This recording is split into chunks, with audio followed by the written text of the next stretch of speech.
वाशिम जिल्ह्यामधील अनेक जिल्हा परिषद शाळांमध्ये मात्र कॉम्प्युटर इंटरनेट सुविधा नसल्यानं विद्यार्थ्यांनी आपला रोष व्यक्त केलेला आहे। मुख्यमंत्री देवेंद्र फडणवीस यांनी यामध्ये लक्ष घालून आम्हाला कॉम्प्युटर आणि इंटरनेटची सुविधा उपलब्ध करून द्यावी, जेणेकरून आमचं शिक्षण सोयीस्कर होईल अशी मागणीच जिल्हा परिषद शाळेतील चिमुकल्यांनी लोकशाही मराठीशी बोलताना केली आहे। तसंच जिल्हा परिषद शाळांमधील विद्युत बिल थकीत असल्याची खंत तपोवन इथल्या शिक्षकांनी व्यक्त केली आहे।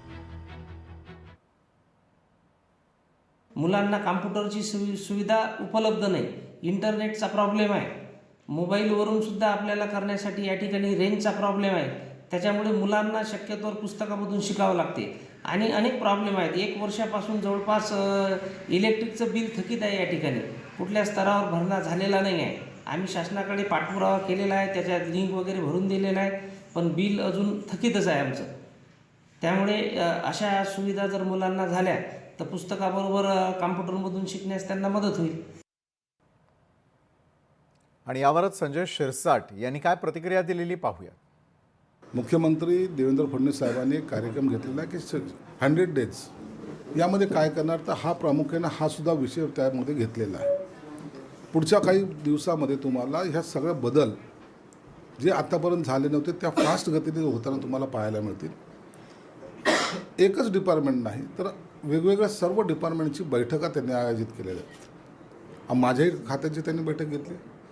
अनेकांचे जे काही प्रश्न आहेत त्यासाठी निधीची उपलब्धतासुद्धा करून दिलेली आहे। म्हणून 100 दिवसातच तुम्हाला या महाराष्ट्रातल्या अनेक विभागातलं चित्र बदललेलं पाहायला मिळेल। तर संपूर्ण शाळा ज्या आहेत महाराष्ट्रातल्या त्या ठिकाणचा रियालिटी चेक करण्याचा चंग हा लोकशाही मराठीनं बांधलेला होता आणि त्यानुसार प्रत्येक शाळांमध्ये कॉम्प्युटरची सुविधा आहे का, त्यामध्ये जर इंटरनेट आहे की नाही याचा रियालिटी चेक करण्याचा मानस हा लोकशाही मराठीच्या टीमनं व्यक्त केलेला होता आणि त्यानुसार राज्यातील प्रत्येक गाव खेड्यांपर्यंत असलेल्या शाळांपर्यंत जाण्याचा आमच्या प्रतिनिधींनी प्रयत्न करत हा रियालिटी चेक महाराष्ट्रातल्या नागरिकांसाठी घडवून आणलाय।